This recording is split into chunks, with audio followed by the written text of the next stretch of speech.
Trade agreements जो हैं उनको अपॉर्चुनिटीज़ के तौर पे पेश किया जाता है, लेकिन असल में ऐसा नहीं है।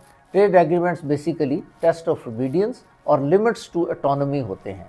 इसी सिलसिले में इंडिया ने यूरोपियन यूनियन और अमेरिका के साथ जो ट्रेड एग्रीमेंट्स किए गए हैं उनको भी एज अपॉर्चुनिटी पेश किया जा रहा है। लेकिन आज हम उसकी एनालिसिस करते हैं कि क्या ये अपॉर्चुनिटीज़ हैं या it is going to be test for the obedience और लिमिटिंग द ऑटोनॉमी ऑफ।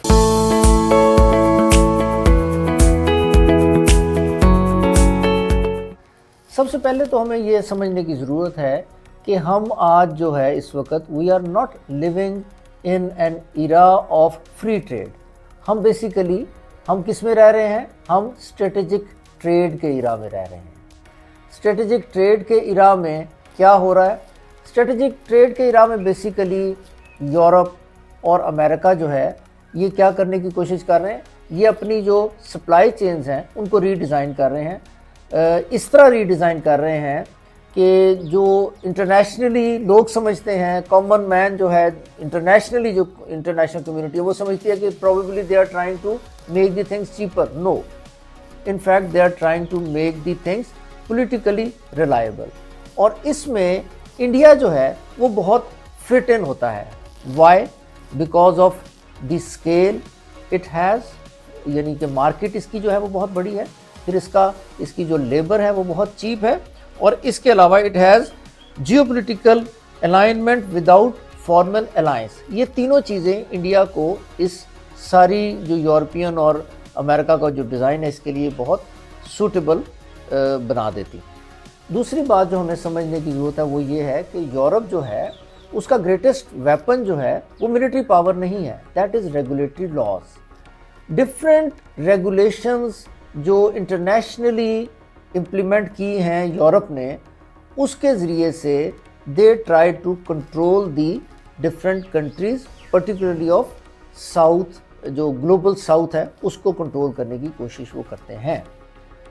इसका क्या मतलब है?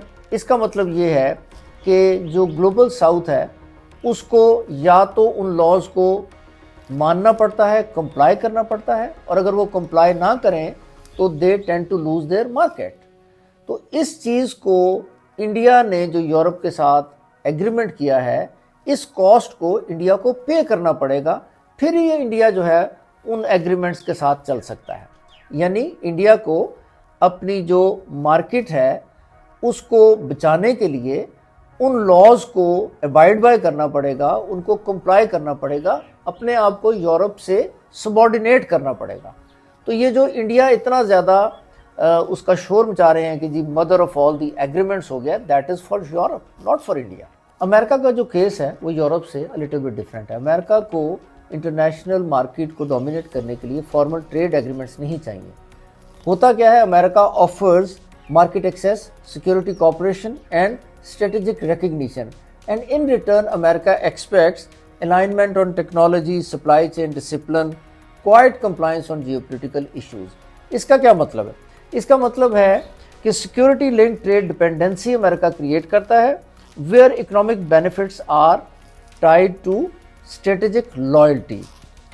इससे क्या हो रहा है? इससे बेसिकली ये हो रहा है कि द ग्लोबल साउथ जो है वो उसके लिए ये अमेरिका की जो डिज़ाइन है that is not a choice, in fact it is the structural और स्ट्रक्चर्ड डिपेंडेंसी। तो ये अमेरिका के साथ इंडिया का जो एग्रीमेंट हुआ है इसको भी इसी पर्सपेक्टिव में अगर हम देखेंगे तो इसकी असल में समझ आएगी कि अमेरिका के साथ जो इंडिया का फ्यूचर में रिलेशनशिप है that is going to be like a structured dependency, जो कि अमेरिकन मार्केट के ऊपर या अमेरिकन पॉलिसीज़ के साथ टाइड होकर ही इंडिया उसका बेनिफिट उठा सकता है। अदरवाइज़ इसको कोई बहुत ज़्यादा हाइप इसकी जो क्रिएट की जा रही है वो that is not in the right perspective. इसका मतलब क्या है फिर? इंडिया के लिए ये जो यूरोपियन यूनियन के साथ मुआहदा है या अमेरिका के साथ मुआहदा है, इसको किस तरह फिर देखना चाहिए? India's rise is real but it is managed also. इसको हमें समझने की ज़रूरत। देखिए इंडिया जो है ना वो it is allowed to rise up to a ceiling.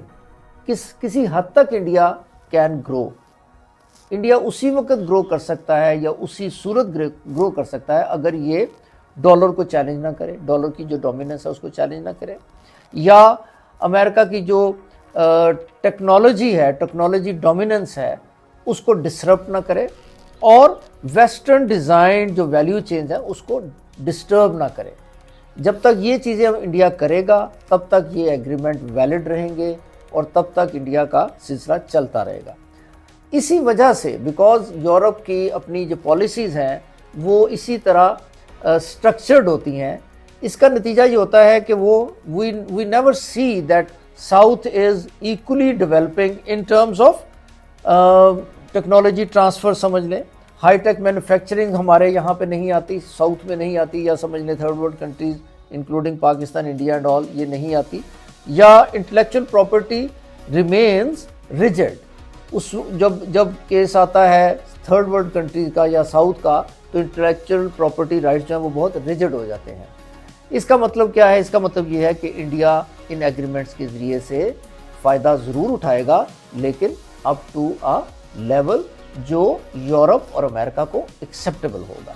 Otherwise इसको ये कहना कि दी mother of all the agreements हो गया और India is perhaps coming up like Europe और यूरोपियन कंट्रीज़ को मैच कभी कर जाएगा, ऐसा नहीं होने जा। इस सारी डिस्कशन को हम अगर कंक्लूड करना चाहें तो एक लाइन में हम इस तरह कंक्लूड कर सकते हैं कि हिस्ट्री हमें ये लेसन देती है कि rapid integration without rule making power leads to long term vulnerability. यानी कि आपकी जो इंटीग्रेशन होने जा रही है यूरोप के साथ या अमेरिका के साथ on the part of India, अगर उसमें उनके पास रूल्स बनाने की पावर नहीं है तो अल्टीमेटली वो आपकी वल्नरेबिलिटी यानी कमज़ोरी बनकर वो आखिर में उसका रिजल्ट निकलेगा, ना कि आप उसको डोमिनेट कर सकेंगे।